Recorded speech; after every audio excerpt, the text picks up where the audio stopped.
the tower and the king who came down. The morning mist clung to the plains of Shinar like a veil over sleeping ambition. But the ground was far from resting. The sound of hammers, the clang of chisels, the roar of kills, all rose like an anthem of human pride. They came from the east, drawn together after the flood like moths to the same flame. Farmers, masons, craftsmen, warriors, all speaking the same tongue, all united in the same cause. At the center of it all was their vision. Come, let us build ourselves a city and a tower whose top will reach into the heavens. Let us make a name for ourselves, lest we be scattered across the earth. At first, it seemed harmless, a great city, a monument to unity. But beneath the callous hands and dusty faces beat hearts that had no room for the God who made them. They remembered the flood, but not with reverence, with defiance. The tower would be their insurance, their fortress, their stairway to eternity without him. The leader's voice rang out over the crowd. No more judgment, no more submission. We will rise to the heavens on our own terms. And so they built. They abandoned stone for bricks, each one identical, each one burned in fire. The work became relentless. Kills glowed day and night, and the structure began to claw its way upward, piercing the sky. Families camped in the shadow of its growing frame, eyes fixed upward, believing salvation was something they could build. But the higher it rose, the heavier the air became, not from dust, but from something unseen. Heaven itself was watching. Far above the clouds, the Lord looked down, not because he needed to, but to show to measure the gap between man's pride and his throne. He saw the tower, he saw the city, and he saw the hearts. They are one people with one language, he said, and this is only the beginning of what they will do. Nothing they plan will be impossible for them. Yet this was not admiration, it was grief. Humanity's unity had been twisted into rebellion.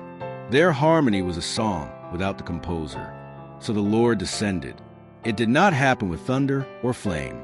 It began with a single word spoken, but heard differently. A craftsman called for mortar, but the helper brought straw. Another asked for water, but received bricks.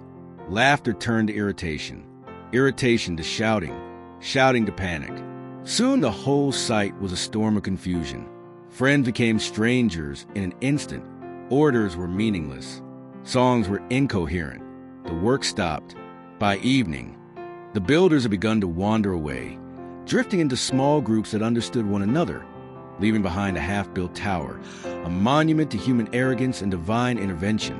They called the place Babel, confusion, and from there, the Lord scattered them across the face of the earth. But the story was not over. Generations passed. Languages multiplied.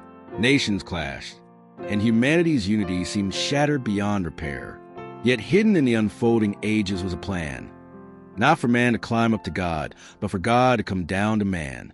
In the fullness of time, he did. But he did not arrive as a warrior king to force the nations back together.